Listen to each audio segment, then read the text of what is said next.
bugtong at buhay ng Diyos, mga Diyos, na Kristo pinakamakapangyarihan sa lahat. Palakpakan po natin ang nag-iisang bugtong at buhay ng Diyos, mga Diyos, Panginoon Kristo pinakamakapangyarihan sa lahat. Sa pangalan po ng bugtong at buhay ng Diyos, mga Diyos, Panginoon Kristo pinakamakapangyarihan sa lahat, na siyang lumikha ng langit at lupa at sa lahat ng mga bagay na nagkikita at hindi nagkikita, at siya din ang walang mantsa, walang dungis at walang kapintasan, ang nag-iisang bugtong at buhay ng Diyos, mga Diyos, Panginoong Kristo na pinakamakapangyarihan sa lahat, na walang katulad at hindi matutularan, walang mga higit at kamanga-manga, dahil siya ang walang simula at walang katapusan, na ang langit na ang mga langit ang kanyang tahanan. Palakpakan po natin ang tunay at nag-iisang bugtong at buhay ng Diyos, mga Diyos, Panginoong Kristo ang pinakamakapangyarihan sa lahat. Isang malaking pribileyo, nanay, tatay, nandito ulit kami sa tulong ng bugtong at buhay ng Diyos. Nung nakaraan po kasi, nung una namin punta dito, kina Nanay Christy at Tatay Peter, doon pa sa Bulacan, sa may gruto yun na no? Sa may gruto. Nawala kami nung time na yun, kaya kanina, inagahan na lang namin, alas 6 dito na kami. Ay, ganun ka, kung in case na mawala, at least mahanap pa namin kung saan yung bahay-sambahan. Palakpakan po natin ang bugtong at buhay ng Diyos. Alam mo, itong kwento nila Nanay Christy at Tatay Peter, mga kapatid. Ito yung kwento na ang bugtong at buhay ng Diyos, pag siya ang pumili, wala kahit sino man makipigil. Alam niyo bakit? Nalaman po nila, mga kapatid, na natulog na ang ating mahal at kagalang-galang na Pastor Lahi. Kaya nung nag-text si Nanay Christy sa akin, nung pabautismo daw sila, Ate Merly, sabi ko, paano kaya to? Ayaw ko rin magsinungaling. Ayaw ko simulan yung conversation namin na nagsinungaling ako. So, ang ginawa ko po sa tulong ng bugtong at buhay, nanalangin ako. Nanay Christy, nanalangin muna ako. Sa panalangin ko, sabi ko, kung ito sabihin ko kina Nanay Christy na wala na ang ating mahal galang-galang na pasulay at magpabautismo pa rin sa ibig sabihin, bugtong at buhay ng Diyos, na itong mga tao na ito ay pinili mo. Kaya nandito kayo ngayon, mga kapatid, dahil sabi ng 1 Thessalonians, hindi tayo ang nagpili sa bugtong at buhay ng Diyos. Kundi sino? Walang iba kundi ang bugtong at buhay ng Diyos. Palakpakan po natin ang bugtong at buhay ng Diyos. Ha? Pasalamatan po natin, mga kapatid, ang bugtong at buhay ng Diyos, mga Diyos, na Kristo ng makapangyarihan sa lahat. At sa lahat ng mga banal na mga anghel, mga kapatid, sa 6 na araw na sinamahan tayo ngayon sa ating mga lakad, ang ating pamilya, at hanggang sa mga oras na ito, mga kapatid, na nandito tayo, nakarating tayo sa bahay-sambahan dito sa Caloocan. Palakpakan po natin ang bugtong at buhay ng Diyos. At palakpakan din po natin ang mga sugo ng bugtong at buhay ng Diyos. Walang iba, ang ating mahal at kagalang-galang na Father Lahi. Palakpakan po natin, mga kapatid. At ang pagbabalik ng Espiritu at kapangyarihan ng bugtong na sugo, walang iba, ang ating mahal at kagalang-galang na Pastor Lahi. Palakpakan po natin, mga kapatid. Maraming pong salamat at nakadalo po kayo dito ngayon. Ang iba kasi ang alam ko, nung kailan yung nagbaha? Nung Wednesday, no? Nung Wednesday, mga kapatid.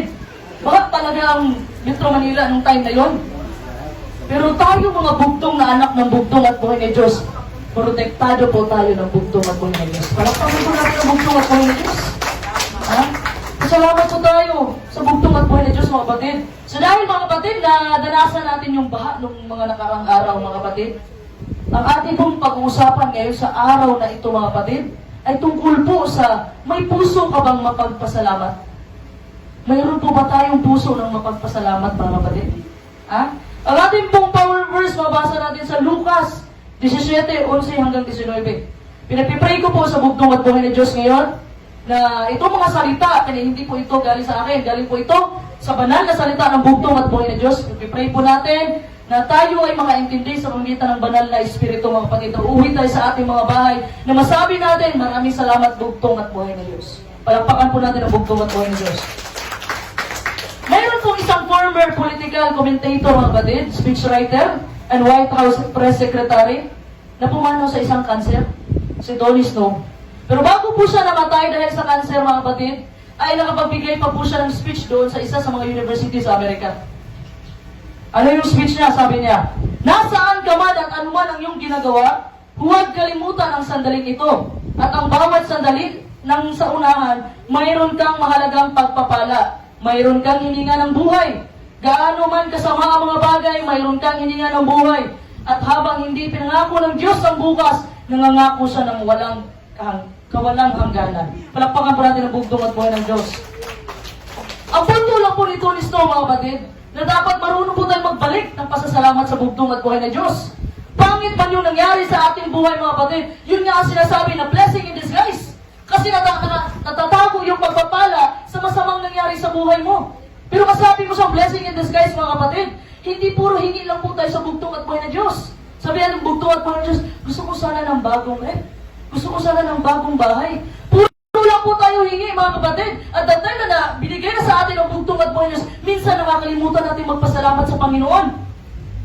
Minsan po nakakalimutan natin mga kapatid. Ang bugtong at buhay ng Diyos ay hindi sa nangako kung ano yung kinabukasan mo bukas, pero ang pinangako niya ang buhay na walang hangganan. Hindi po natin alam ang ating kinabukasan mga kapatid, ang ating bukas mga kapatid, hindi natin alam. Kagaya ng kanta ng ating mahal at kagalang-galang na Father, hindi ko alam ang bukas. Pero mayroon po tayong bugtong at buhay ng Diyos na lagi nating masasandalan at lagi nating matatawagan at lagi nating mahingan ng tulong. Palakpakan po natin ang bugtong at buhay ng Diyos. So ang ating pong teksto ngayon mga kapatid, ating talata ay mababasa sa Lucas 17:11-19. Sinabi lang po sa talatang ito mga kapatid na pinagaling ng bugtong at buhay ng Diyos ang 10 kitungin, ngunit isa lamang ang bumalik upang magpasalamat sa Kanya. Ito yung panahon na papasok ang bugtong at buhay ng Diyos sa Jerusalem mga kapatid. Nadaanan niya ang Samaria at Galilee. Nung time na papasok na siya sa isang village, may sumalubong po sa Kanya na 10 kitungin. Sumisigaw sa Kanya. Sabi niya, Guro, maawa ka. O Diyos ko, maawa ka. Pagalingin mo kami. 10 kitungin po, 10 lalaki na kitungin. Ano po sinabi ng bugtong at buhay ng Diyos sa Lucas 7:14? Purihin ang bugtong at buhay ng Diyos. At pagkakita niya sa kanila, ay sinabi niya sa kanila, magsihayo kayo at kayo'y pakita sa mga saserdote. At nangyari na samantalang sila'y nagsisiparoon, ay nangalingi sila. So ano po ibig sabihin ito mga kapatid? Nung sumigaw po sila sa bugtong at buhay ng Diyos, napagalingin mo kami, bugtong at buhay ng Diyos. Ano sinabi ng bugtong at buhay ng Diyos? Sinabi pa ng bugtong at buhay ng Diyos, okay, magaling na kayo. Hindi po, ano sinabi ng bugtong at buhay ng Diyos? Pumunta na kayo sa mga pare. Saserdote po is pare. Pumunta na kayo sa mga saserdote. So nung nalaman ng 10 kitungin mga kapatid na sila ay gumaling, isa lang po ang bumalik sa bugtong at buhay ng Diyos para magpasalamat. Sa 10 mga kapatid, isa lang po ang bumalik. Ano kaya ang naging reaksyon ng bugtong at buhay ng Diyos? Pinagaling niya yung 10, pero ang bumalik, isa lang. Ano ang sabi ng Lucas 17:18? Purihin ang bugtong at buhay ng Diyos. At pagsagot ni Jesus ay nagsabi, hindi ba 10 ang nagsilinis? Datapwat saan ang naroon ang 9? Walang nagbalik upang lumululahati sa Diyos, kundi itong taga-ibang lupa. So, ibig pong sabihin mga kapatid, na yung pinagaling po ng bugtong at buhay ng Diyos, na mga kitungin ng mga lalaki mga kapatid, ay Hudyo at Samaritano. Hudyo at Samaritano po mga kapatid. So, ang bumalik sa kanya, ay yung taga-ibang lupa. Ibig sabihin yung taga-Samaritan. Hindi yung mismong bayan niya, hindi yung Hudyo. So, nabigla ang bugtong at buhay ng Diyos mga kapatid. Na 10 yung pinagaling ko, bakit isa lang ang bumalik? Ipinakita lang po ng bugtong at buhay ni Diyos ang awa niya mga kapatid at siya na hindi siya umaasa ng anumang kapalit. Nung binuwis ng bugtong at buhay ni Diyos ang kanyang buhay, hindi ba niya ang kapalit mga kapatid? Binigyan niya ng libre ang salvation. Pero dahil itong salvation na binigay ng bugtong at buhay ni Diyos sa atin, ito yung dapat gumawa na sundin natin ang kautusan ng bugtong at buhay bilang pasasalamat. So, nangyari mga kapatid, pinakita lang po ng bugtong at buhay ng Diyos yung awa, habag niya sa lahat. Hindi lang sa mga Hintil, hindi lang sa mga Hudyo mga kapatid, pati sa mga Samaritan. Gayon pa man mga kapatid, hindi po natuwa ang bugtong at buhay ng Diyos na nangyari mga kapatid. Sa kawalan ng pasasalamat, sa kawalan ng utang na loob ng 9 na lalaki na hindi bumalik. Dapat po mga kapatid, every time na may pagpapala tayong dumarating sa ating buhay, marunong tayo magbalik ng papuri at karangalan sa bugtong at buhay ng Diyos. Palakpakan natin ang bugtong at buhay ng Diyos. Kaya sabi ko nga mga kapatid na wag lang po tayo puro hingi sa bugtong at buhay ng Diyos. Marunong po dapat tayong magbalik sa Kanya. Dahil itong buhay natin ngayon mga kapatid, hindi sa atin ang buhay na ito, kundi hiram lang natin ito sa bugtong at buhay ng Diyos. At ipag-pray natin sa bugtong at buhay ng Diyos, ipanalangin natin na itong buhay natin na natira sa bundong ito mga kapatid, na i-offer natin sa bugtong at buhay ng Diyos. Sabihin natin sa bugtong at buhay ng Diyos na gamitin mo ako, bugtong at buhay ng Diyos. Dahil useless po ang buhay natin kung hindi natin i-offer sa bugtong at buhay ng Diyos. Para naglalakad mga kapatid na walang ulo. Ibig sabihin walang direksyon ang buhay mo. Pag hindi mo masama ang bugtong at buhay na Diyos. Palakpakan po natin ang bugtong at buhay na Diyos. Ang sabi po ng mga awit 103, 2:5, purihin ang bugtong at buhay na Diyos. Purihin mo ang Panginoon o kaluluwa ko. At huwag mong kalimutan ang lahat ng mabubuting gawa na siyang nagpapatawad ng iyong lahat ng mga kasamaan, na siyang nagpapagaling ng iyong lahat ng mga sakit, na siyang tumutubos ng iyong buhay sa pagkapahamak, na siyang nagpuputong sa iyo ng kagandahang loob at malumanay ng mga kaawaan, na siyang bumubusog sa iyong bibig na mabuting bagay na anupat ang iyong kabataan ay nababago parang agila. Naalala ko tuloy yung sinabi ni Nanay Maria kanina, na tayo po ay mga agila mga kapatid. Ano ba yung agila mga kapatid? Ito yung mga bangga sa mga bagyo, Tatay Peter. Yung agila po mga kapatid, ang agila lang nag-iisang ibon na kaya niyang banggain ang bagyo doon sa pinakataas mga kapatid. Yun ang gusto ng bugtong at buhay ng Diyos. Pag may dumaraan, may dumarating na mga bagyo sa ating buhay, huwag tayong tumalikod. Ibig sabihin lang mga kapatid, harapin natin ang mga pagsubok, harapin natin ang mga problema sa tulong ng bugtong at buhay ng Diyos. Ha? Sa lahat ng ginagawa natin mga kapatid, dapat marunong tayong magpuri sa bugtong at buhay na Diyos. Pag sinabihan ka dito, ganda mo naman kumanta, magaling ang boses mo. Alam mo kapatid, hindi mo maiwasan na mayroong magpuri sa'yo. Pero alam niyo po ang magiging sagot ninyo, huwag niyong i-take yung credit. Ha? Dahil ang nagbigay ng boses mo, ang nagbigay ng kung saan parte ka magaling mga kapatid, walang iba po ang bugtong at buhay ni Diyos. Kaya sabihin nyo, kung may magsabi sa inyo, ang ganda na nito nanay, ang ganda na ng bahay-sambahan natin, at sabihin nyo po, ang lahat ng kapurihan at karangalan ay para lang sa bugtong at buhay ni Diyos. Palakpakan natin ang bugtong at buhay ni Diyos. Ha? Ang sinasabi lang po ng awit mga kapatid, that we should not fail to praise the God. Na huwag natin kalimutan na sambahin at papurihan ang bugtong at buhay na Diyos. Ha? Na siya ang nagpatawad sa ating mga kasalanan, na bumaba siya dito sa sanlibutan, nagkatawang-tao sa pinakamababang uri ng pamumuhay, at nagbuwis ng kanyang buhay doon sa Kalbaryo ng krus, para tayo ay maligtas, mga kapatid. Tayong lahat. Palakpakan po natin ang bugtong at buhay ng Diyos. At inurunahan na po tayo ng bugtong at buhay ng Diyos ng pag-ibig. Mga kapatid, pag-ibig, awa, habag, grasya. Ha? Pag may hinihingi tayo sa bugtong at buhay ng Diyos, mga kapatid, minsan nagagalit tayo pag hindi agad na nabibigay ng bugtong at buhay ng Diyos. Minsan sinasabi natin, matagal ko nang pinag-pray ito, may 1 taon na, hindi pa rin binigay. Alam niyo mga kapatid, minsan may problema sa mga panalangin natin. Ha? Sobrang tagal mo nang nagdasal. Bakit kaya? Gusto ko mag-abroad pero hindi ako pinag-abroad. Bakit kaya mga kapatid? Dahil ang bugtong at buhay ng Diyos, mga kapatid, dahil sa sobrang pagmamahal niya sa bawat isa sa atin, ayaw po ng bugtong at buhay ng Diyos na mapahamak po tayo, mga kapatid. Na kung the way na mag-upload ka, ito yung way na ni Satan, na mamapalayo ka sa bugtong at buhay ng Diyos. Kaya hindi po yan binibigay ng bugtong at buhay ng Diyos. Pero minsan sa atin, mga kapatid, pinipilit natin ang bugtong at buhay ng Diyos. Ibig sabihin yan, kahit marami ng mga senyales na binigay ang bugtong at buhay ng Diyos, pinipilit mo pa rin na makuha yan kasi gusto mo eh.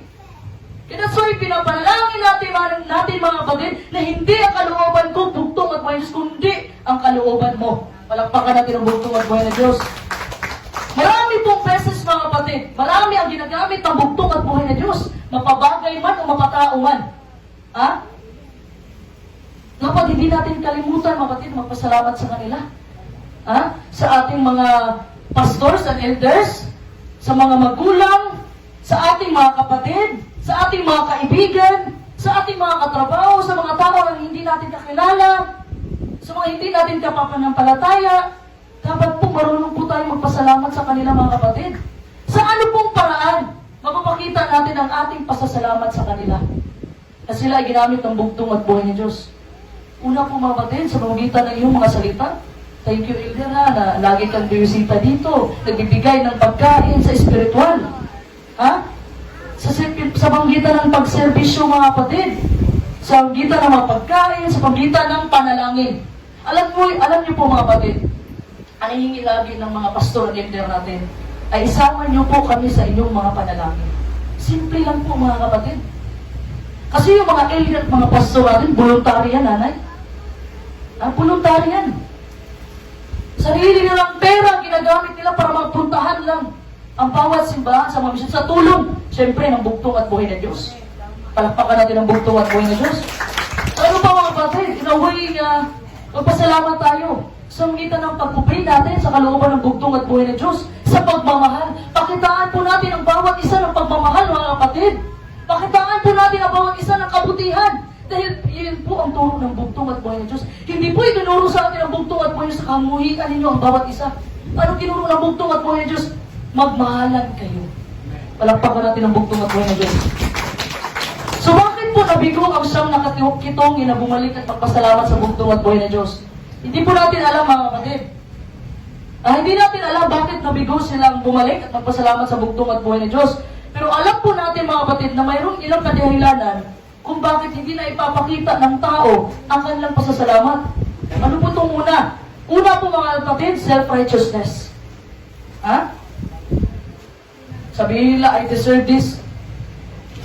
Dapat lang talaga. Ito yung mga self-righteousness sa mga tao, mga kapatid. Sabi ng Kawikaan, 21, purihin ang bugtong at buhay ng Diyos. Ang sumusunod sa katwiran at kagandahang loob, nakakasumpong ng buhay, katwiran at karangalan. Ang gusto ng bugtong at buhay ng Diyos na mamuhay tayo ng matuwid, mga kapatid. Gayon pa man, hindi sinabi ng bugtong at buhay ng Diyos na maging self-righteous ka. Ano po ibig sabihin ng self-righteous? Ito yung tinutukoy bilang isang taong may tiwala sa kanyang sariling katwiran. Mga self-righteous na tao, mga kapatid, na gusto nila lagi silang superior sa iba. Kung hindi nila nagustuhan yung opinion mo, magagalit sila sa iyo. Dapat sa akin lang. Ito yung tama eh. Yun yung mga self-righteous na mga tao. Walang katwiran maliban sa katwiran ng bugtong at buhay ng Diyos. Kaya sinabi po ng Matthew 6:33, mga kapatid, purihin ang bugtong at buhay ng Diyos. But seek ye first the kingdom of God and His righteousness. Hindi naman sinabi na your righteousness. Kundi kaninong righteousness? Righteousness ng bugtong at buhay ng Diyos. Palakpakan natin ang bugtong at buhay ng Diyos, mga kapatid. Kung pag-aaralan natin, mga kapatid, sa tulong ng bugtong at buhay ng Diyos, ang Matthew 23, and other scripture, mga kapatid, makikita natin na kinundi na po ng bugtong at buhay ng Diyos sa mga Pariseo at mga Saduceo. Bakit po? Kasi they consider themselves, mga kapatid, na sila ay righteous. May sariling interpretasyon sila. And not according to God. Ang sabi ng bugtong at buhay ng Diyos, walang problema sa kautusan, sumunod kayo sa kautusan, pero sundan nyo ng may pagmamahal. Mahirap po nga, Pariseo kasi, mga kapatid, lagi silang namumuna kasi sila yung tagasunod ng batas, mga kapatid.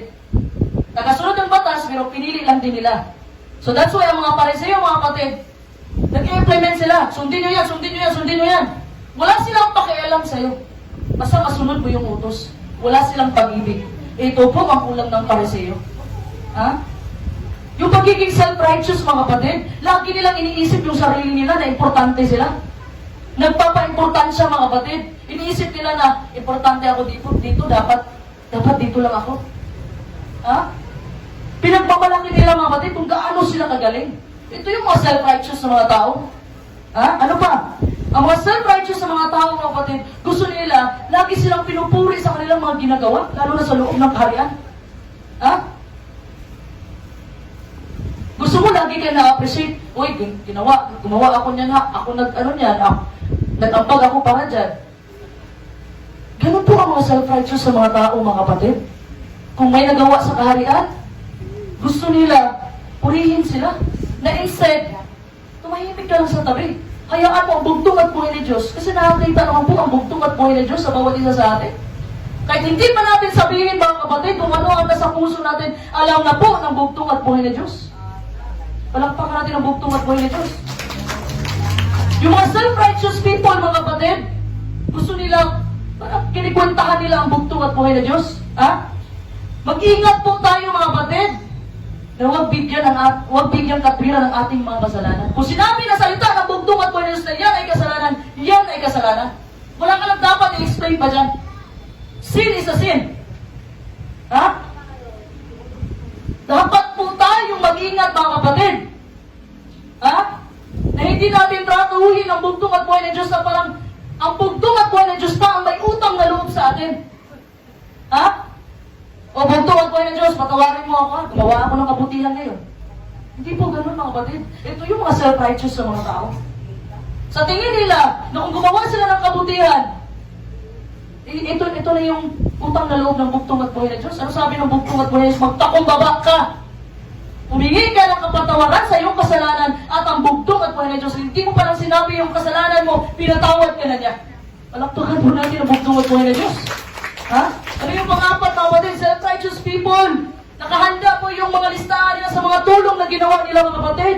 Sa mga mabubuti nilang ginagawa. May listahan niya sila mga kapatid. O ito, nag-ambag ako ngayon ha. Ito. May mga listahan. Ito, nakatulong ako sa gawain. Ito, nag-donate ako ng ganito. May mga listahan mga kapatid. Ha? It is not our responsibility mga kapatid na magkaroon tayo ng listahan. Dahil doon po sa langit na mga langit, may listahan ng bugtong at buhay na Diyos.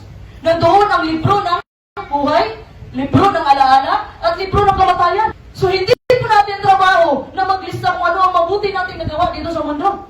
Dahil doon po sa langit na malangit, sa kaharian ng bugtong at buhay ng Diyos, lahat ng ginagawa mong mabuti sa kaharian man o sa labas, sa hindi mo kapananampalataya, ay nakasulat na po ang iyong pangalan doon sa libro ng alaala. Pagka natin ang bugtong at buhay ng Diyos. Ha? Lima mga kapatid, ang mga self-righteous people mga kapatid, mahilig silang mag-condemn ng mga makasalanan. Ha? Mahilig silang mag-condemn ng mga taong makasalanan. Ito yung peligro sa isang self-righteous people mga kapatid. Na iniisip nila na sa posisyon sila ng bugtong at buhay na Diyos. Okay lang naman sungayin. Huwag lang husgahan. Hindi po natin trabaho ang humusga sa mga taong makasalanan. Okay lang sumuhay. Yun ang sinabi ng banal na kasulatan. Pero huwag mong husgahan na porket ganyan ang nakikita mo, sabihin mo na, ay, di mapupunta ng langit yan. Pero na yan. Hindi po ninyo trabaho ang humusga sa inyong kapwa. Tandaan po natin yan. Ha? Ito yung danger of being self-righteous mga kapatid. Isa kalimutan natin na trabaho ng bugtong at buhay na Diyos ang humusga. Hindi sa atin. Ngayon pa man mga kapatid, hindi pinababa o hindi pinadala ng bugtong at buhay na Diyos ang kanyang bugtong na anak para kondinahin ang sanlibutan. Ha? But to save the world through Him. Juan 3:7. Palakpakan natin ang bugtong at buhay na Diyos. Ang totoong matuwid na tao mga kapatid ay minamahal nila yung mga taong makasalanan pero kinapupuutan ang kasalanan. Ha? Gets niyo yung idea mga kapatid? Nakita niyo yung diferensya? Ang sinabi ng ating mahal at kaglangalan na pasuray, patayin ang lamok, hindi yung nilalamok. Ha? Ibig sabihin, mahalin mo yung makasalanan, nanay, pero kapuutan mo yung kasalanan na ginagawa nila. Palakpakan natin ang bugtong at buhay na Diyos. Ha? Lahat po tayo ay nagkakasala, mga kapatid. Lahat tayo araw-araw, mga kapatid. Ang kulang pa rin tayo sa paggawa ng mga bagay na nagdudulot ng kalutian ng bugtong at buhay na Diyos. Alala niyo mga kapatid, yung isang mayaman na lumapit sa bugtong at buhay na Diyos. Isang batang mayaman, sabi niya, bugtong at buhay na Diyos. Guro, paano ba ako magkakaroon ng buhay na walang hanggan? Ano sinabi ng bugtong at buhay na Diyos?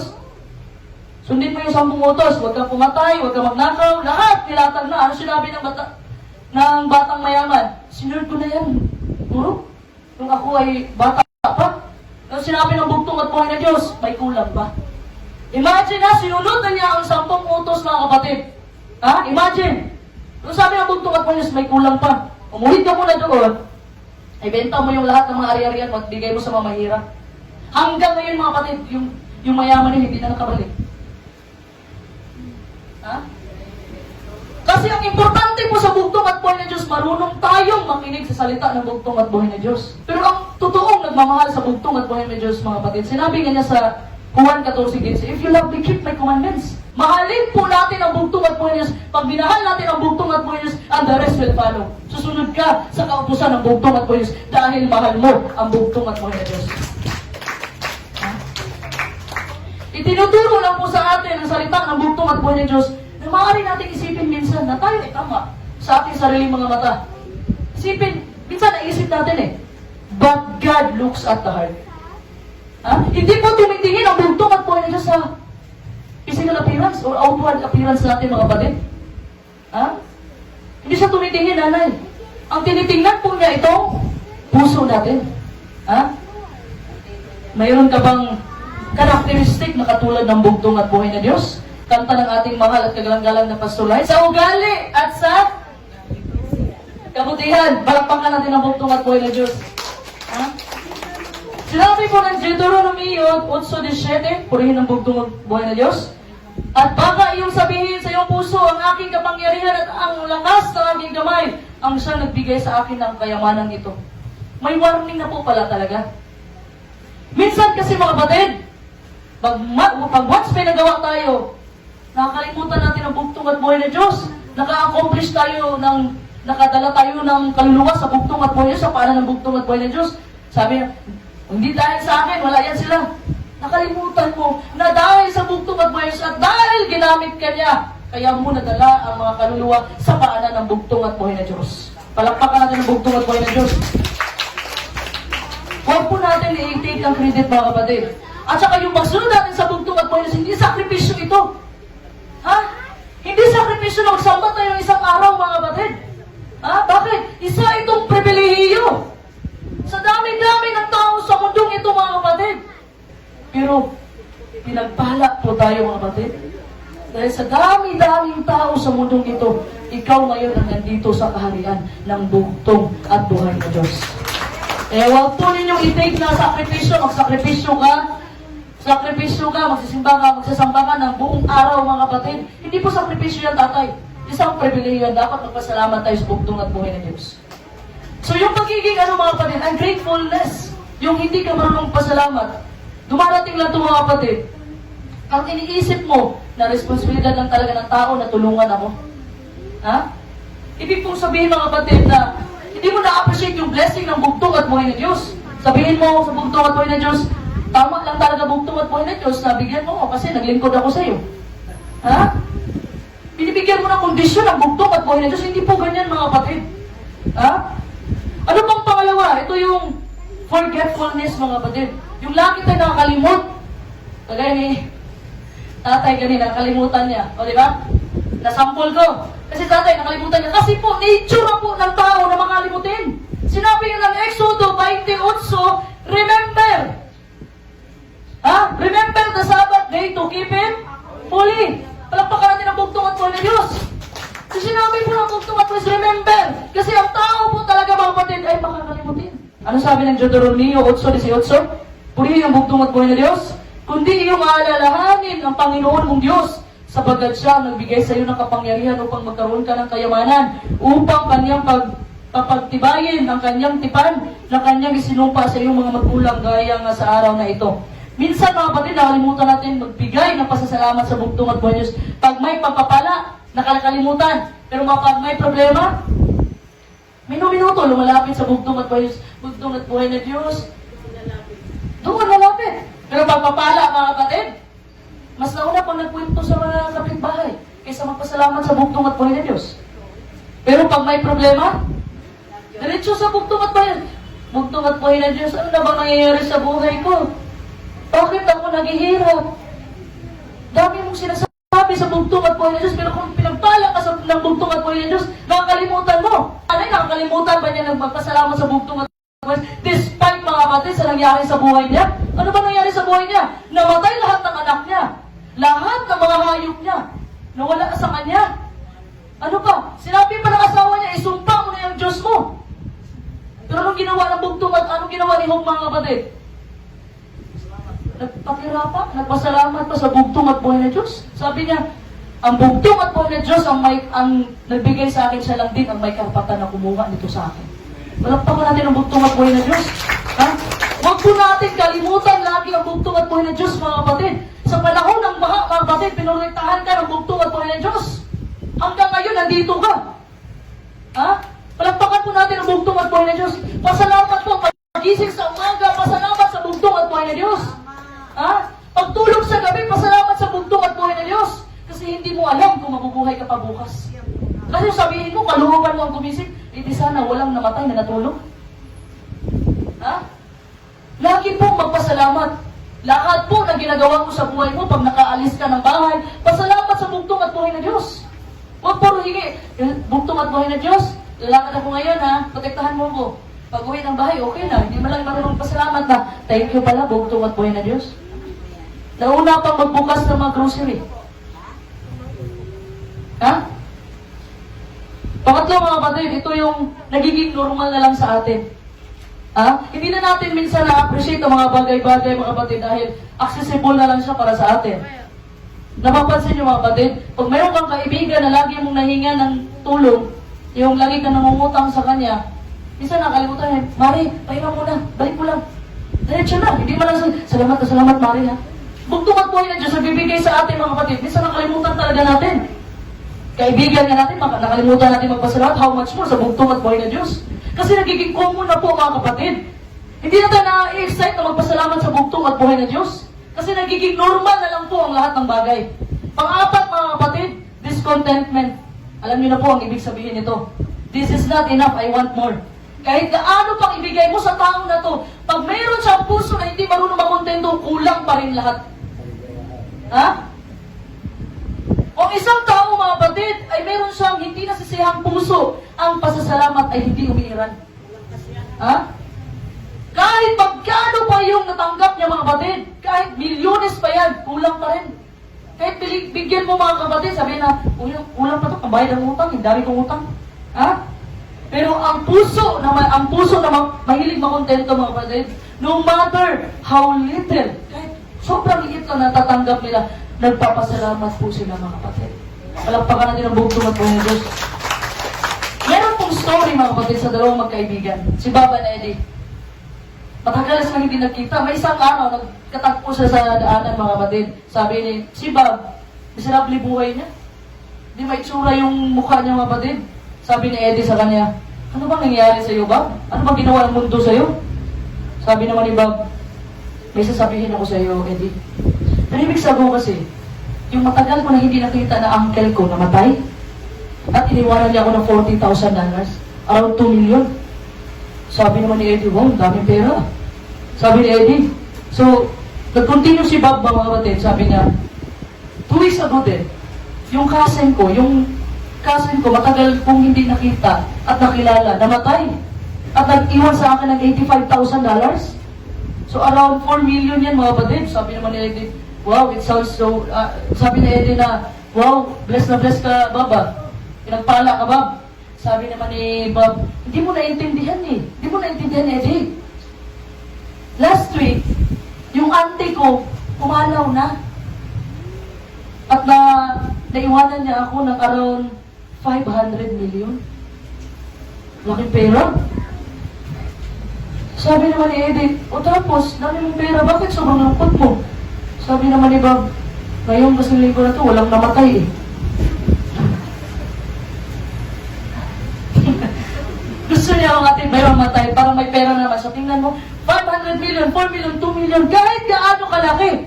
Dahil hindi siya marunong makontento mga kapatid, kulang pa rin. Ha? Yung binibigay sa atin ang bugtong at buhay ng Diyos, nakita mo na yung kapitbahay mo na may bagong ref, gusto mo humingi sa bugtong at buhay ng Diyos, pero may ref ka pa sa bahay niyo. Ha? Kasi hindi ka marunong makontento. Yung ibang tao na-appreciate nila yung mga maliit na bagay, mga kapatid. Kahit bigyan mo ng maliit, tuwang-tuwa lang. Pero ikaw, binigyan ka ng 1,000, sabihin mo na, kulang man to. Yung utang ko, 2,000, dagdagan mo naman. Na instead, magpasalamat ka sa bugtong at buhay ng Diyos. Eh, sinasabi natin lagi sa bugtong at buhay ng Diyos, bugtong at buhay ng Diyos. Nakabili sila ng may, sila toon, bagong aircon. Hingi din ako ng aircon sa'yo. Yung dahilan ng away mga batid, inggit. Inggit ka lagi. Kung anong meron sa kapitbahay mo, gusto mo rin gayahin. Kung anong meron sa kapatiran mo, gusto mo rin gayahin. Ha? Makontento po tayo mga batid kung anong meron sa atin. Bless tayo, dahil binigyan tayo ng buhay ng bugtong at buhay na Diyos.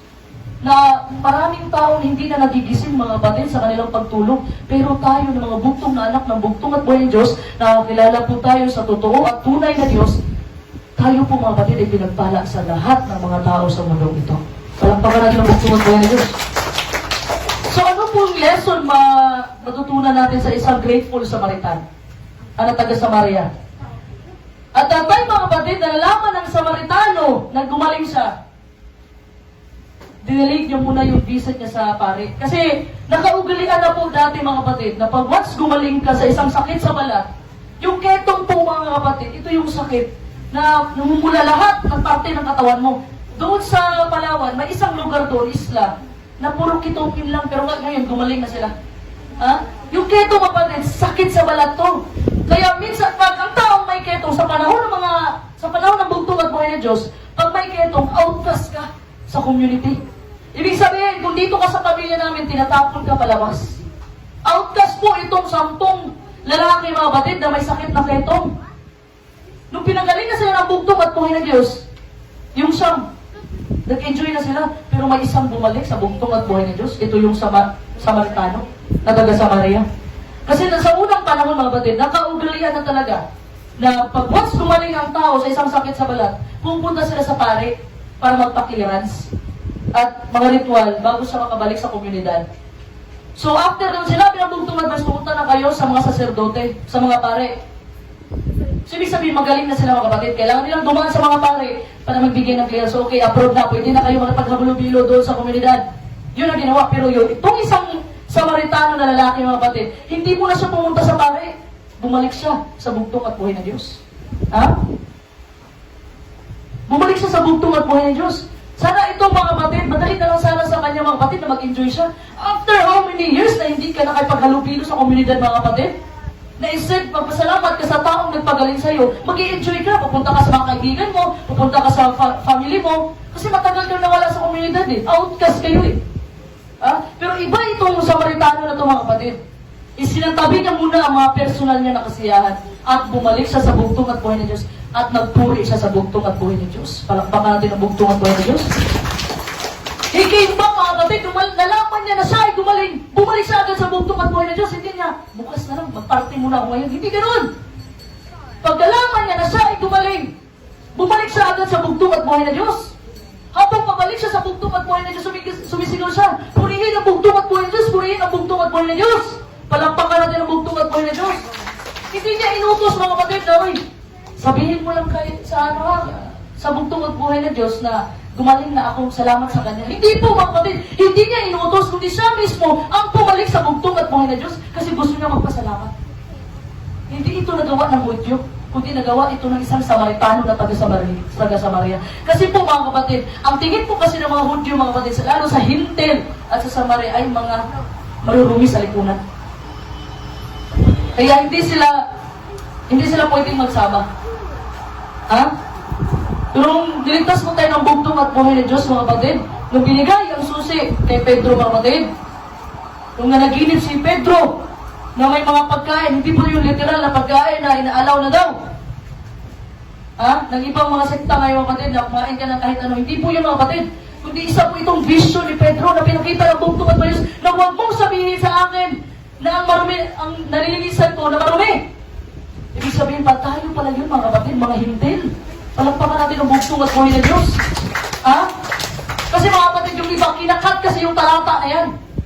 Hindi nila pinatapos yung buong talata mga kapatid. Sinabi nila, pwede na ipakain lahat. No. Hindi yan ang pagkaintindi mga kapatid. Ha? Sa tao po yan, hindi po yan sa pagkain. So nangyari mga kapatid, bumalik yung tao na yun, napasalamat siya sa bugtong at buhay ng Diyos. Lagi po tayong magalak sa presensya at kabutihan ng bugtong at buhay ng Diyos.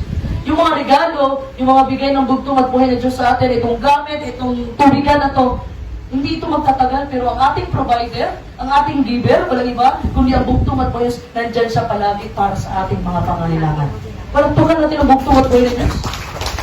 Yun po ang sabi ng awit 73:25-26. Purihin ang bugtong at buhay ng Diyos. Sinong pumangkasi sa akin sa langit kundi ikaw, at walang minanasa ako sa lupa liban sa iyo. Ang aking laman at aking puso ay nanglulupaypay, ngunit ang Diyos ay kalakasan ng aking puso at bahagi ko magpakailanman. Palakpakan po natin ang bugtong at buhay ng Diyos.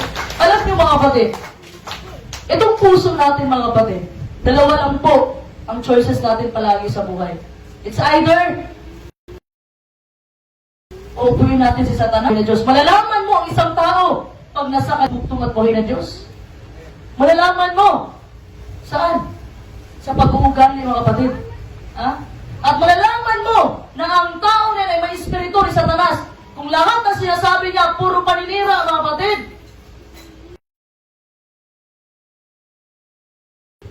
Sigurado tayo ng bugtong at buhay wala sa tao na ha? Dahil ang espiritu ng kahit anong ginawa sa kanya, dinuraan, ilalipusta, sinampal, kinurunahan pa ng tinig ang kanyang ulo at ipinako siya. Pero ang bugtong at buhay na Diyos nagtiis at minahal pa rin tayo, mga kapatid. At hindi ka nakarinig ng kahit na anong masasamang salita na galing sa bugtong at buhay. Bagkus, sinabi pa ng bugtong at buhay na Diyos na patawarin mo sila, Ama, sa kanilang mga ginagawa. Palakpakan po natin ang bugtong at buhay na Diyos. Ha? Tayo, mga kapatid, minsan nag-iisip tayo, ano kayong meron sa langit ng mga langit, no? May mansion ba doon? May gate ba doon? May mga street kaya doon? Ano kayong meron doon? Alam mo, mga kapatid, ang glorious aspect, ha? Glorious aspect po ng kaharian ng bugtong at buhay na Diyos ay ito yung makikita natin ang bugtong at buhay na Diyos ng mukhaan doon. Sabi ng kanta ng ating mahal at kagalang-galang na Father Lahi, makikita natin siya ng mukhaan doon. So makikita natin face to face ang bugtong at buhay na Diyos. Grabe, palakpakan natin ang bugtong at buhay na Diyos. Bago po namatay ang bugtong at buhay na Diyos doon sa Kalbaryo ng Cross, nangako po ang bugtong at buhay na Diyos na siya ay babalik. Ha? At tayo ay kanyang tatanggapin, mga kapatid. At nangako siya, mga kapatid, na makakasama natin siya pagdating ng panahon. Juan 14:3. At ang sabi ng 1 Juan 3:2, mga kapatid, na makikita natin siya kung ano siya. Palakpakan natin ang bugtong at buhay na Diyos. Ha? Yung ngayon, mga kapatid, nung panahon na bumaba ang bugtong at buhay na Diyos, yung nakikita yung mga picture dyan na sinasamba ng ibang mga sekta, hindi po yan ang Diyos, hindi po yan ang mukha ng bugtong at buhay na Diyos. Sinabi ng Isaias, mga kapatid, na wala kang makikitang kaanyuhan man o kagandahan sa bugtong at buhay na Diyos. Ha? Ano nga pabor nga sa atin? Kasi pinadala ng sugo sa atin, Father Lahi, gwapo. Ha? At saka si Pastor Lahi, mas lalong gwapo. Palakpakan natin ang bugtong at buhay na Diyos. Diba? Pero ang bugtong at buhay na Diyos, mga kapatid, wala kang makikitang kaanyuhan sa Kanya na bumaba siya dito. Ha? It is not wrong, mga kapatid, na mag-look forward tayo sa mga wonderful features doon sa kaharian ng bugtong at buhay na Diyos. Pero dapat, ang pangarapin po natin, mga kapatid, ay makita ang bugtong at buhay na Diyos sa mukhaan. At isa pa, mga kapatid, ang pinakamagandang feeling sa atin, mga kapatid, ay yung may biglang pumalapit sa'yo. Ano sasabihin sa'yo, Sister Lee? Sister Lee, salamat ha, nandito ako dahil sa'yo. Palakpakan natin ang bugtong at buhay na Diyos. Ha? Alam mo yung, kung marunong ka magpasalamat sa bugtong at buhay, ito ay nagdadala ng kalulatian sa Kanya, mga kapatid. Ha? Kapag nagpapasalamat po tayo sa bugtong at buhay, nagpapatutuulan po tayo sa Kanyang kabutihan at sa mapagmahal niyang kabaitan para sa atin. Ha?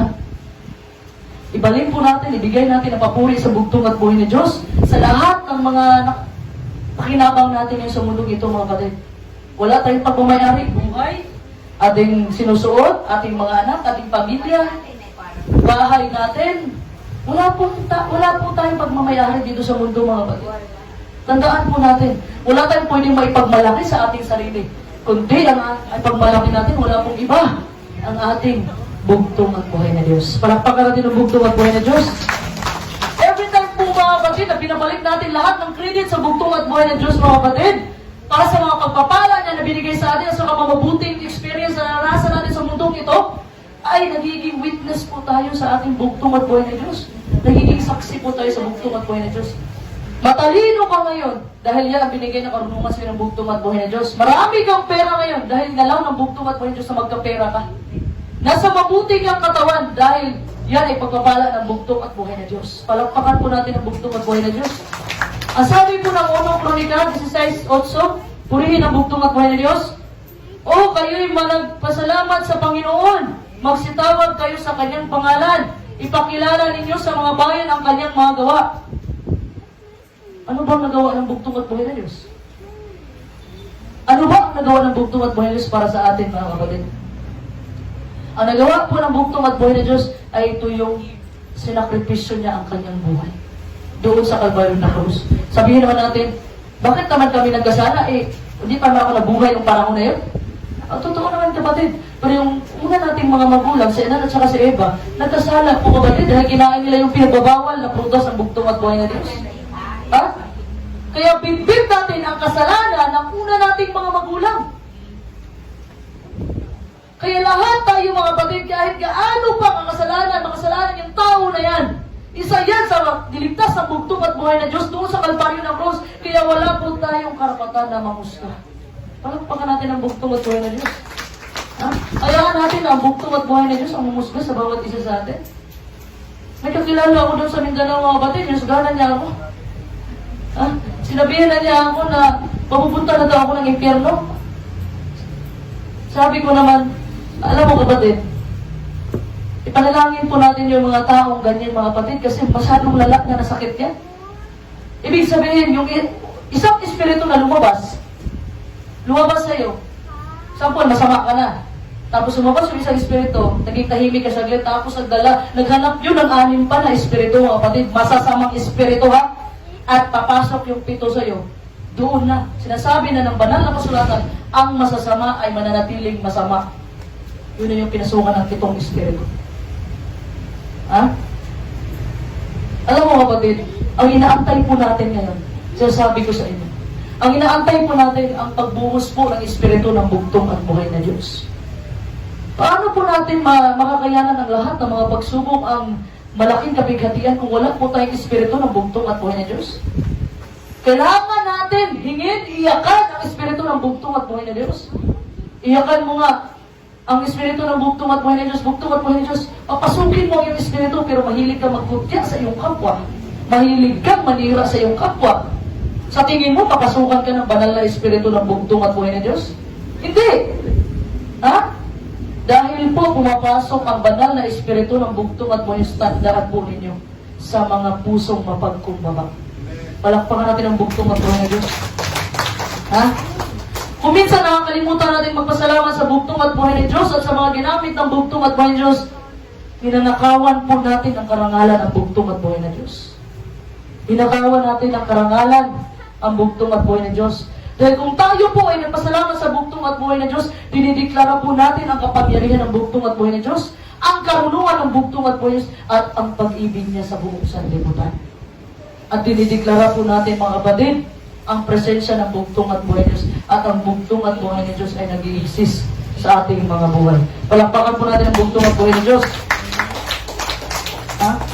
Every time mga kapatid na nagpapasalamat tayo sa bugtong at buhay ng Diyos, kinikilala po natin ang bugtong at buhay ng Diyos na siya ang pinakamakapangyarihan sa likod ng lahat ng iyong tagumpay.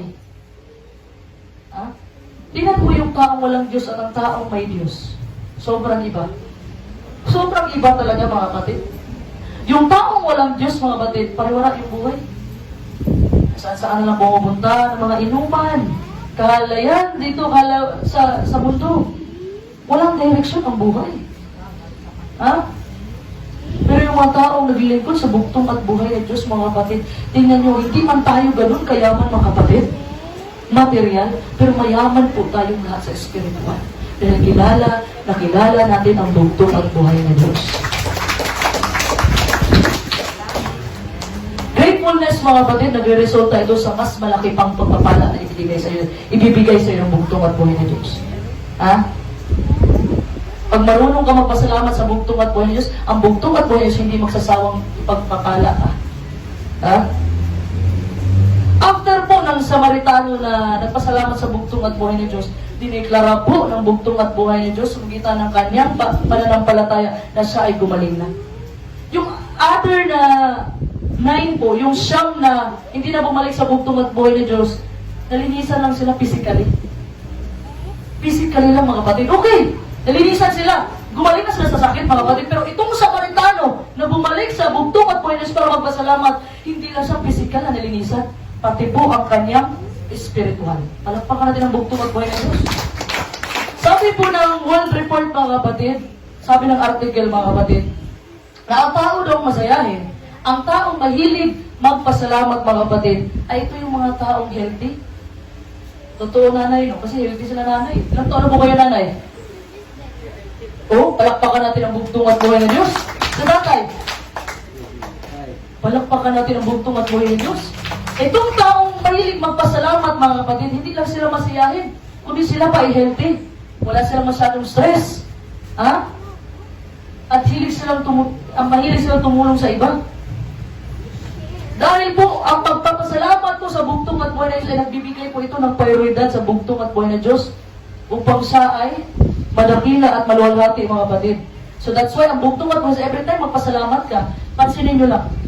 Subukan nyo. Pasubukan nyo mga kapatid. Pag uwi nyo ng bahay nyo, pasalamat kayo. Bago kayo matulog, pasalamat.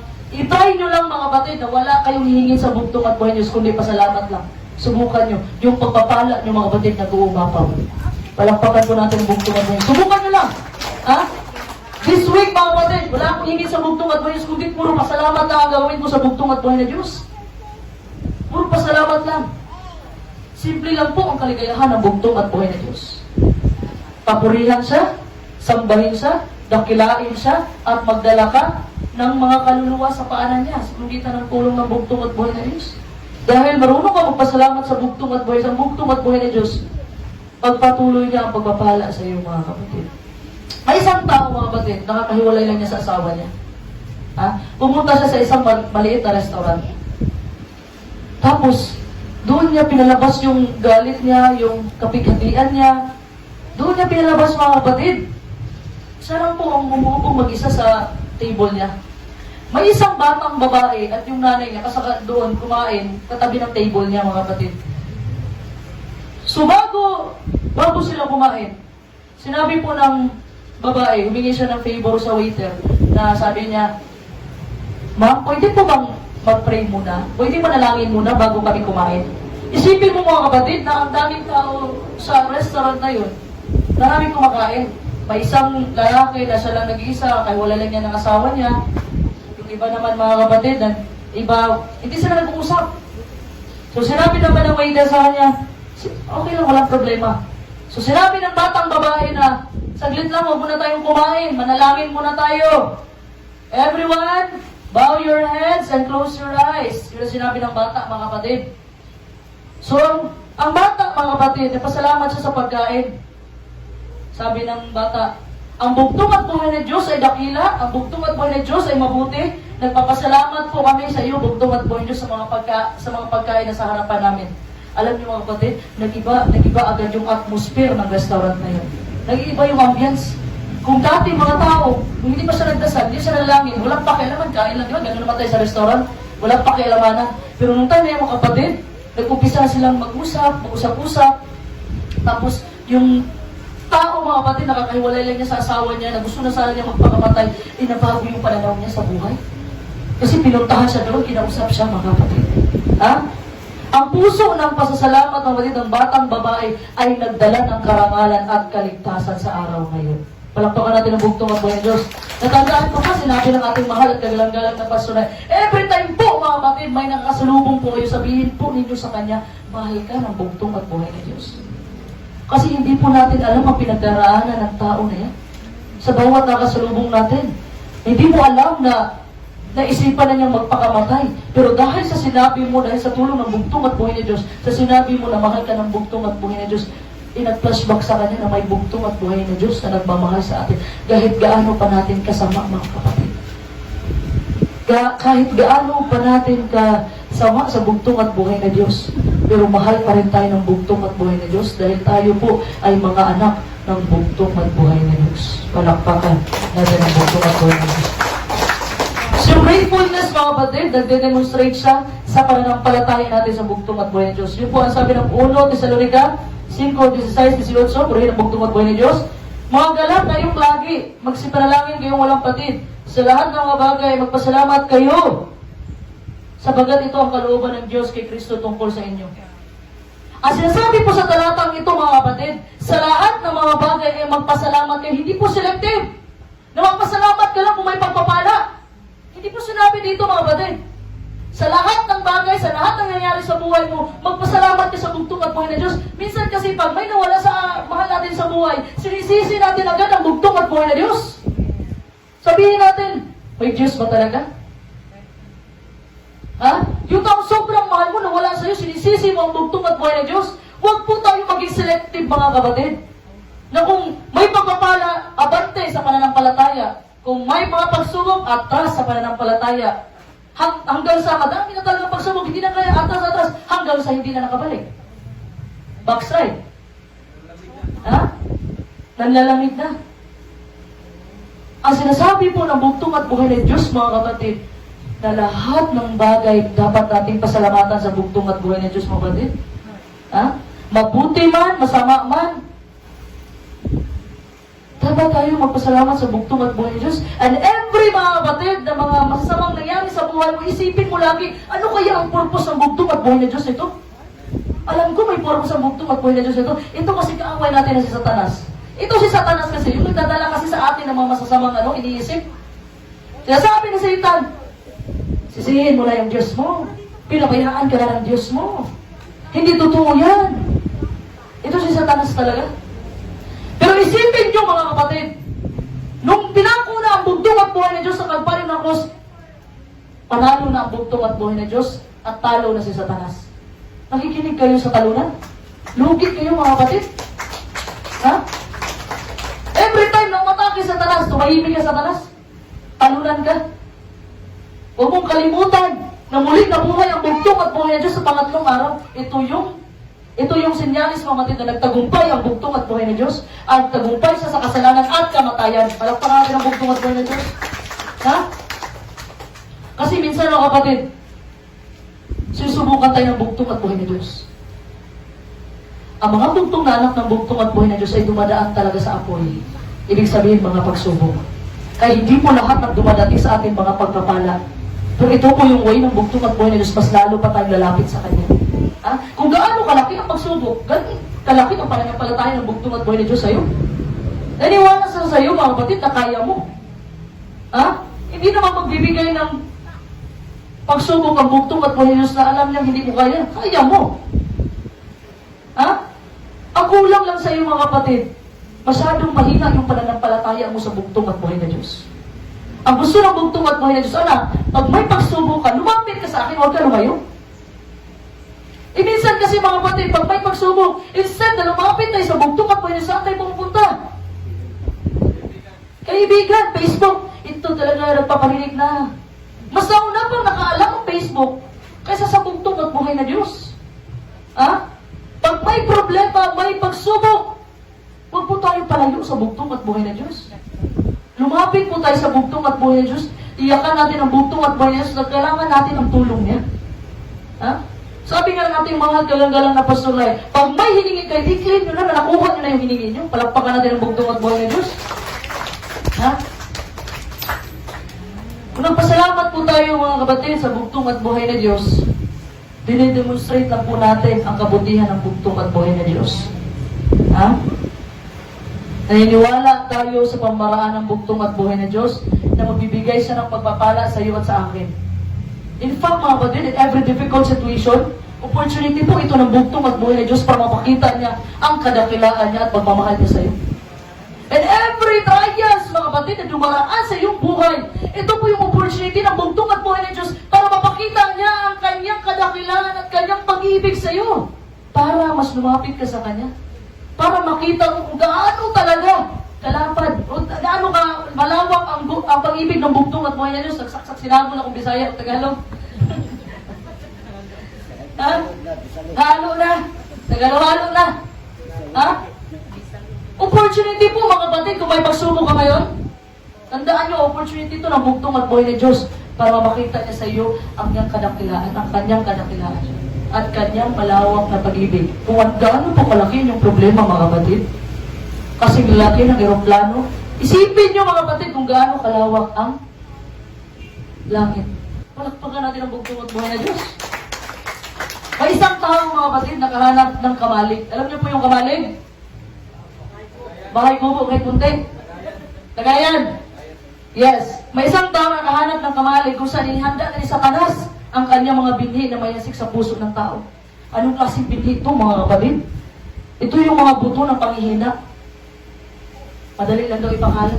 Madali lang daw ihasik mga kapatid. Yung panghihina. That's why marami ang nanghihina sa pananampalataya, hindi nagsimba. Madali lang daw mga kapatid. Madali lang palaguin kahit saan. Yun ang sabi ni Satanas. Ngunit nang tanungin po si Satanas mga kapatid, nagkatubiling inamin niya na may isang lugar kung saan hindi niya kayang mapaunlad ang binhi.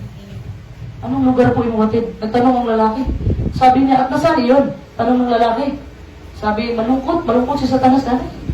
Malungkot kasi mago si Satanas.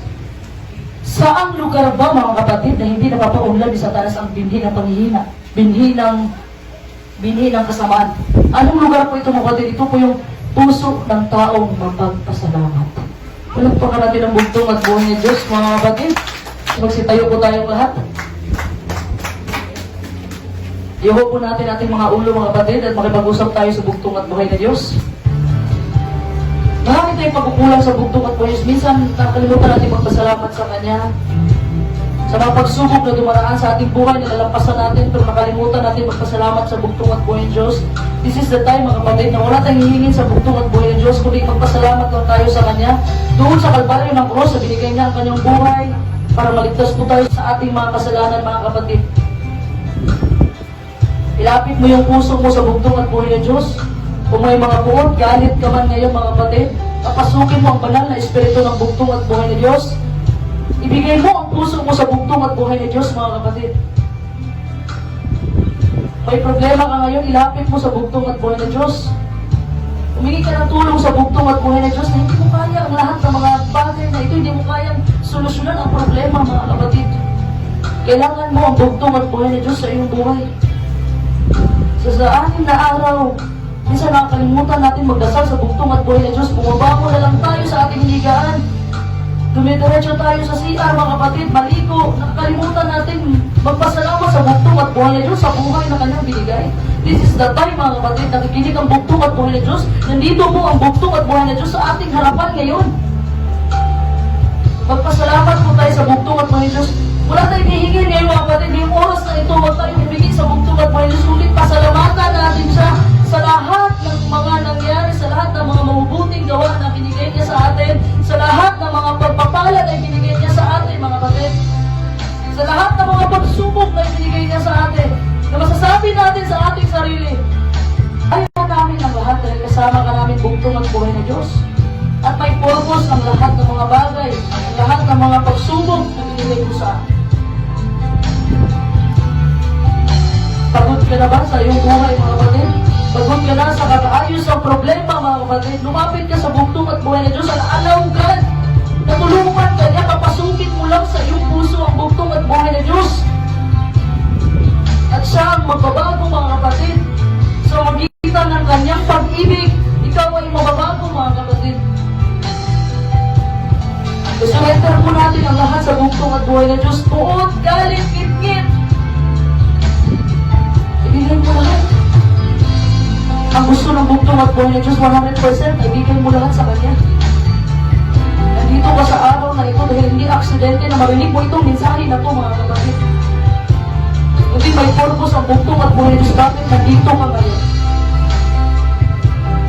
Pasalamatan po natin ang bugtong at buhay ng